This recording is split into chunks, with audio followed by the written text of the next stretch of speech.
Let's go. I'm Christopher Pitt, and welcome to the Pursuit to Own podcast. At Pursuit to Own, we are pursuing ownership at every level of life. Whether it's mindset, business, life, or real estate, our goal is to get you from renting to owning your future. See, I felt the pain of poverty growing up as a sharecropper in zip code 27843. I understand the struggle of living in a one-bedroom shack, owning nothing, not even running water. But I turned that pain into purpose by becoming a premier affordable housing community developer, providing 27,843 ownership opportunities in marginalized communities. Here's the truth. Ownership starts in your mind, regardless of your situation or location. Whether you are escaping the poverty trap, buying a home, or starting a business, the pursuit to own mindset is the key to unlocking your zip code and success. Join me to discuss new innovative ways to own real estate with tokenization, blockchain, crowdfunding, fractional ownership, and so much more. Let's go. Welcome back to Pursuit to Own with the Purpose Developer. The math is not mathing, people. The math is not mathing. What do I mean by that? Look, I'm in these streets every single day for the last 20 years trying to create homeowners. That's right, not assist, create them, right? And what I'm seeing with this trajectory of how long it takes them to save enough money for a home, how long it takes them to get approved, how long it takes them to get some kind of job training, the math ain't mathing in the AI frontier. That's why I need people to understand. I'm bringing this up because we have got to put a sense of urgency around what we're doing. We have got to, right? I'm speaking to the first generational people. Why? Because this is going to be one of those moments in time that you can be first generational and doing something that you literally built. Like you did it. You drove the car. Like we're going into a time where a lot of the things we're doing now is just not going to happen. That's just the truth. Somebody got to tell you the truth. Why am I so worried about it? It's because it's not per se me. I have kids. What do I tell them? How does my daughter make money in the future? Why is that important? Because as always, financial is not just money, it's freedom. When you have the ability to have resources to be able to live a life without the everyday constraints, that's freedom, right? We're going to move into a path where it's inevitable the turmoil that will happen. Where, again, if somebody don't shoot you straight, we're never going to get there. Because I see myself in all of you I'm talking to you today, right? I'm talking first generational people that have lived the dream of I bought a home for the first time. This is the greatest asset, wealth creator I've ever had. Is that still a wealth creator 5 years from now? Better question is, how do we keep it as a wealth creator 5 years from now? That is what Pursuit to Own is tackling right now in this marketplace. I had to really pivot from everything I'm doing because the problem I'm solving is approaching too fast. When I say approaching too fast, that means it is happening faster than any other solution is going to be in place to help you, and you, right? The everyday hardworking person. I'm talking about that person that get up, go to work every day to support their family. The person that can go and a flat tire happens and it just derailed their life. The person that if they have a bad day at work and they lose their job, it is catastrophic for their entire family, not just for them. I'm talking about those people, right? Right. We're talking about the missing middle. We're talking about hardworking people. I'm worried. Right? Because that's where I come from. And what I'm seeing right now is you don't have the same urgency that you need to have than I got, right? For you. I have more urgency than you. That's a problem. Now, I could easily fold ship, just think about me and just try to, get through this and just make it a financial move and just try to do real estate in general, try to do home ownership that only benefit me. But that's not who I am. That's not the purpose developed. You know what's here's the thing. That's who is not who I am. And in this moment, this is what makes me stand out because I've lived without nothing. I went through a huge shift, right? I know what it feels like to be left behind, right? I've been fighting my whole life from behind. I'm built for this. Are you? I'm built for it. Are you? Some of you are not built for it. And as I stated before, if your identity is trapped in one of these industries, when that industry is no longer there, who are you? Who are you? This is a question we all are going to be asking ourselves. And it's not because anyone is a bad person, it's just a reality, right? I see it everywhere I go. It happened to me. When I work in big organizations, right? When I walk into a building, it's so much respect because they're not looking at Christopher Pitt. They're looking who I represent, this billion-dollar organization behind them. I need to build a relationship with him so we can, maneuver and make deals that work for our company, right? So they see me as a very valuable person in that moment. I take myself out of that billion-dollar organization, same person, same knowledge, put myself in my own business, pursuit on, can't get the same phone call, don't have the same relationship, don't have the same interest. Why? It's the thing that's behind you. They only see through you to where you were. It's not you. I promise you, it's not you, whether you like it or not. It's who you represent. It's who you represent. I've lived it. I know exactly what that feels like. I've been in a situation because I told you I am a believer in, especially now, keep that job as long as you can because they're leaving anyway. If you're thinking about leaving, don't. You better figure out a way to leverage your job right now to figure out a way to create income in the future for you. Now, we're going to talk through some strategy at Pursuit Don't. I advise you to be a part of this community because we're going to take care of our community. That's right. We're not, look, we're not, it's time to go. We're back at hunting and gathering. That's what we're doing. We're taking it back old school. Like we have to go and defend for ourselves.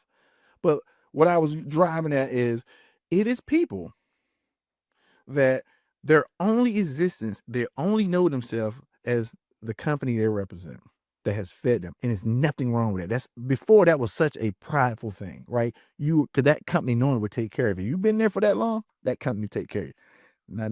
Not today. Right? So the question we all got to ask ourselves, who are you? If you're working for a job, who are you? Without that job, right? What I was trying to allude to, I've always worked a job and built my company, right? Why? Because that's the only way I have the ability to fail forward. Like most of these startups can start, they go out, they can go get money from some place and they have all these burn rate losses. Well, I had to self-fund. So the only way I can do that is I continue my job, continue making money outside so I can try to fund through the felon, right? You got to fund through the felon to be successful. That's what it did. But real life, I will be in this setting from this organization that I work for. I am top tier. The way people look at me, they respected me. Go above and beyond to make sure they can be in contact with me, right? But I can go right, put my other hat on, pursuit the own hat, boop, here we are. Same guy, can't get a call back. Can't get a call. And they're confused. Like, oh, okay. But that taught me a very valuable lesson. Right then I knew they are not looking at you, they're looking through you. Right? So looking through, if your identity is in the industry, you need to look in the mirror again. Because everybody is going to have to reskill one way or another. It's no way out of it. So if it's no way out of it, we have to go. We have to go. If you're on the ones hiding out and thinking this is not going to happen to you, it's not going to be good. Just say that, right? You have got to understand where we're at, and you don't have to take any of this from me. Do your own research by all means. Well, this is just a public announcement because what I'm doing is building a community because I believe going forward, business is going to have to flip from solopreneur So honestly, like we really have to come up with some community-based group economics. I know that word has been tossed around a lot, but now I think we're forced to actually do it. And that's the thing about pain. Pain forces you to do the right thing, right? Because you have to, right? All of the fluff is leaving. It's all this fluff, funding for this, funding for that. How can you fund something if the person you're funding cannot survive, right? Give you a great example. I recently did a community 2-block development. I spent months recruiting people from the community to be homeowners because I care that much. Everybody told me I was crazy. You shouldn't do it. Because most time, right? They're right. Nobody wants to spend time, but I do. Right? It's a little different. That little purpose I'm telling you about. But one of the most disappointing moments for me in this entire year has been not seeing one person able to qualify for a mortgage when I tried to hold the price down, when I tried to give them an early look before list. I did everything. I gave the community their first opportunity. And you know what the result was? Donut. And that got me thinking. Because again, it wasn't that the people didn't want it. They couldn't afford it. And this is where I had some of the lowest prices in the market. So if we're building a system and we're training people, we're educating, we're counseling people, and they still can't afford it, what are we doing? What are we doing? We're wasting time. That's what we're doing. If you cannot achieve the outcome, if there's no outcome achievable, you're wasting your time. It's not a time in kind of thing, right? This is not, if I'm just in a home buying course for 10 years and eventually I'll become a homeowner. It doesn't work like that. Doesn't work like that. I'm telling you now, people better get used to sacrificing. People better get used to saying no. And people better get used to plowing forward when no one else believes in you, right? You have to be bred without belief. This is that time because right now it is so many things. And again, part of this is astonished. I'm astonished about some of the stuff I'm seeing from a technology standpoint, the speed, because I look at it as every time I do something, that's just another person. That's another billable hour, right? For somebody that just lost it, right? AI employees, just think about this concept. AI employees, what? You pay a fee, a little membership fee for chat or something like that? No overtime, no insurance, no nothing. No, you don't have to buy them coffee. Nothing. How do you compete with that, man? How do you compete with that? And the part I don't get is people are putting in billions. I'm talking about the top companies in the world are putting billions into making AI smarter and better than any human that ever exists. And I think they're already close at that right now. They're close right now. And they say this is the early start. Why do they say that? Because this stuff is going to compound more than you have ever seen in your entire life. I bring all this up because, again, my industry is real estate. And I'm always thinking about how this is going to impact real estate. How this is going to impact homeowners. See, they always start with the efficiencies from a company level, which is always great because what does that mean? If I can do this more efficiently, I create more revenue. I create more profit to the shareholders. Always going to be applauded. I don't care what company, what industry, doesn't matter. When you can do that, that is a great business decision. The problem with that is you got to have a end user to buy your product, right? You got to have a end user that is still financially capable to buy your product in order for your company to survive. See where I'm going with this? Do you see where I'm going with this? Because if you're seeing in today's market, it's I did the math, 50, like close to 50 million people that I would consider either underserved or non-served first-time home buyers. Close to 50 million, right? meaning that they just as close, don't have enough, can't qualify for any kind of, you know, support, make too much for that, but don't make enough to qualify without it. Like that group of the missing middle, right? It's a lot of them, right? It's a lot of them. If you don't have a end user, how do you create revenue? That's the part I'm just trying to get my head around, right? Because in real estate, the only way you're going to get the only way that house becomes valuable is because it is a market price, and the market price is by demand, right? If people are coming in and more people are getting attracted for whatever reason, is there great organizations there? Is there great just great living there? Whatever they're coming there for, that's what creates the demand. So if jobs are currently cutting back, not really posting jobs anymore, more and more people just naturally, because you can't see it yet, just natural attrition, just not getting jobs, right? Eventually that spills over. So if you play this out and you're thinking, well, how do I sell houses to people that struggle already to get to the point to buy houses if their future look even shakier now than it did 10 years ago? Because here's a better question.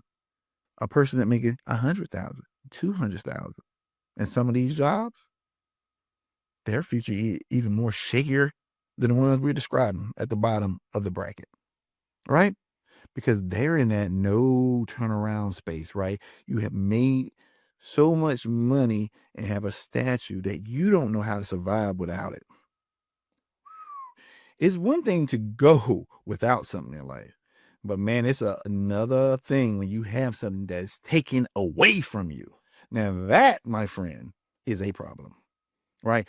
People can adapt if they never had it, right? Because you don't know what you miss. But if you're saying you're a person that you have worked, you are, you're emerging. The big clip was 100,000. You're 150,000. You walked around. You were able to take a few trips. What happened when that opportunity is not there for that person? Because a lot of things happen mentally at that point, right?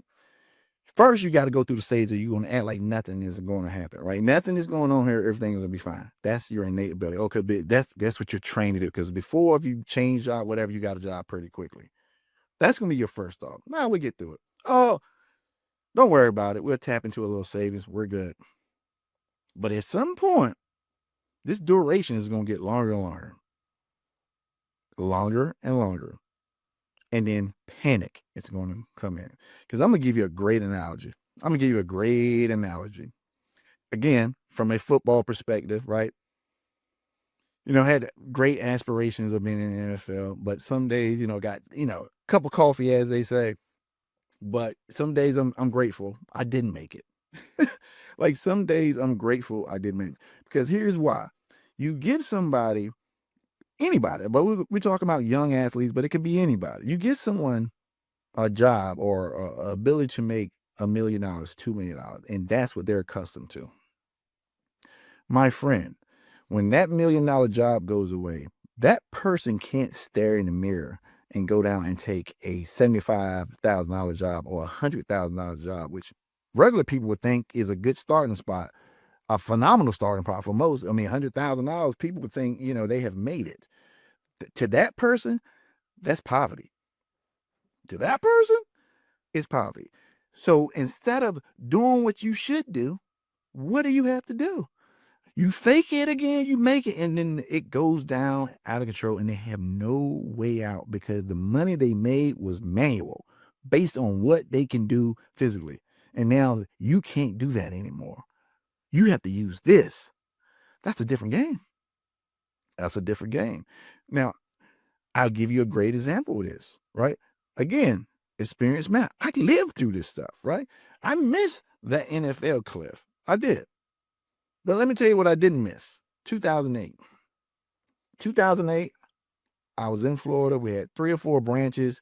A lot of people working for us. We was building. We was doing everything you can imagine. It was one of the most greatest moments of my life. My life, I'm like living in Boca Raton, Florida. I'm thinking, how did a kid from a rural country town in North Carolina get to Boca Raton, Florida? Like, just seeing my family come and seeing the smile on my mom's face, just seeing just the people that would just come there and realize that somebody they knew or somebody in their family actually made it, right? Without the NFL, right? We never seen that. We never seen that growing up. And let me tell you something. 2008 happened.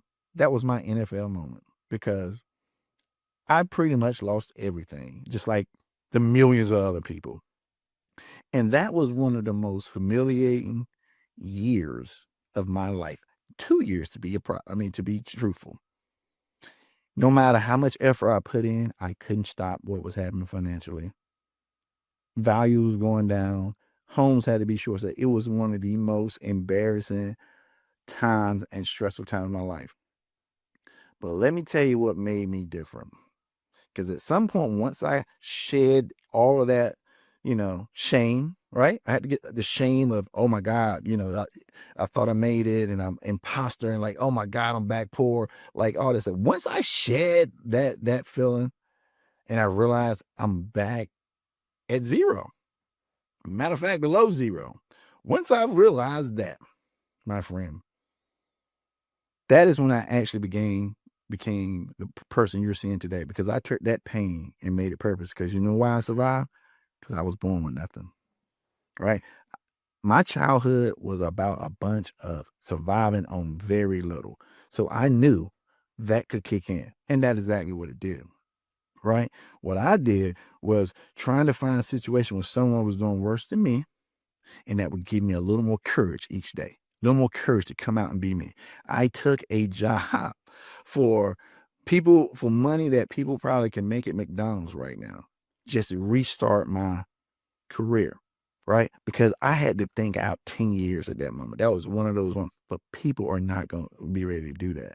And even at that time, I'm not faced. If that happens to me today, which we're trying our best to prepare for, right? I don't know what 10 years look like. Back then, I could tell you an idea of what I felt like 10 years looked like. You don't know what 10 years looks like anymore. I don't know what 10 years look like anymore. You got to give yourself literally 1 month contracts, right? And you need to see like that year, you got to look at a year like almost a decade, in my opinion. If you're trying to keep up with technology, because things are moving so fluently. They're figuring out problems 24/7, 365. You see the updates. Right now it's cute. It's cute. Oh, chat sounds like me. Oh, I can customize Lord. That is just a service. That is just a service. These are not the problems they're trying to solve. These are not what these billions of dollars are getting poured into to be your friend. They're not. Right? They're not. What is happening is they are trying to point this thing again at every single operational problem we have. And great, because we have a lot. And look, I'm here to tell you some of this stuff is going to be amazing. Part of this is going to be amazing. All right. I'm not against it. The problem is the people. I get what's going to happen from processes and things. The problem I have is the people. What do we do with people? People are can't be rewired. Not yet. Anyway, not yet. So I got to keep it real with the people because if you are in a situation where they have taken you months and years and decades to finally get your first house, to finally start your first business, this is going to feel like you are in a time warp the next 5 years. So when I see people casually walking, casually, just acting as if nothing happened, that is by design. And normally most people won't say anything, right? Because it's not too big of an impact on the other end, right? It's more it's your fault if you don't make it. Like this is not going to be a lot of people's fault, right? This is not going to be a lot. This is going to be a situation where you have to be able to adapt daily, literally adapt daily. That's what we're moving into to survive, right? That's what we got to do. And Pursuit to Own, again, we're creating a real community. Like you said, you can look at, I haven't been, really hardcore recruiting, because what I do is I go out and take all the risks I can possibly take before I open it up to anyone else. But what I'm seeing now more than ever is purpose matter. If you're 90% skills, right? You better tap into that 10% purpose today, because that model is going to flip. It's no skill that's protected right now. None. My thought is, how do I take, this is what Pursuit to Own is working on daily right now. How do we still make owning a home a generational wealth creator for you in a future that has so many changes coming ahead, that have so many, variants that or variations of outcomes? Like, we don't know. I listened to Sam Altman and I just see how he's trying to frame it, right? He can't really tell you what's going to happen, right? None of them can tell you what's going to happen, because they have to slowly roll this out, get adoption. And once they have enough of it, right, then you'll see what they just did. Financial literacy for everybody. Why? Because it means nothing. Hot garbage. If you're talking about, I am balancing my checkbook, I am, keeping all my receipts, I am saving $5 a day, you're done. You're done. That's why they're giving it to you. That's why it's free. That's why you can't Google anything and it doesn't say financial literacy. It doesn't matter. That's why. It doesn't matter. Right now, it is all about acquiring assets and creating income. If you ain't doing that, you in trouble. And I'm sorry I got to be this way, but somehow I got to do it, right? I've been in too many meetings. I've heard too many excuses, and then everyone's always telling me no one told them. Well, I am telling you. Matter of fact, I'm going to show you that I'm going through the same process that you should be going through. I'm going to reskill myself. My whole ecosystem at Pursuit to Own will be reskilled. The people we bring into Pursuit to Own will be reskilled. The people that we create homeowners are not just going to be homeowners. They're going to be in our community, right? And I ain't talking about we just get to the closing and leave you. Absolutely not. We are all about a community here, right? We're going to get you to the closing, and we have continuity. It's a lot more coming, right? Because we have to take a stand right now. We have to take a stand. If you got people that are thinking about these things, send them to this channel, right? We're building a community. Again, you're going to be amazed at what we're putting together, because this is going to take all of us. And this is the thing they tell me all the time. Chris, you're wasting time on people. But I'm telling you right now, to make it 5 years from now, you have to have your own tribe. You have to have your own community. You have to get back to hunting and gathering together. We have to. We have to. It is no other way around it. They cannot tell you at what point jobs would just be at mass loss. They can't tell you that. You know who's going to tell you? The CEOs, because they just going to mass 1,000 people here, 10,000, 5,000. They're going to slow roll. So first you see 1,000 layoffs. You don't think nothing of it. That's a huge number, but you don't think nothing of it. Then it slowly trickles up to 5,000. Then you can start seeing 10,000, and you're going to get immune to like 100,000, right? These are people we're talking about with no way back into the work system. So you tell me what kind of feature that is. Now, on one part, it's going to be amazing for the people that are in front of this and going to benefit from it. Now, the question you need to ask, are you one of those people that's going to benefit from you, right? Because again, you're only valuable because you're doing something that can't be done. But if you know every day that goes by, something is working 24/7, 365 to replace you, what are you going to do? Until next time, stay in pursuit. Let's go. Thank you for listening to the Pursuit to Own podcast. If today's episode inspired you, don't stop here. Take the next step toward owning your future. Visit pursuittoown.com to sign up and join our growing community of wealth builders. And don't forget to follow us on social media at Pursuit to Own for updates, tips, and success stories. Together, we're turning dreams into assets. Until next time, stay in pursuit.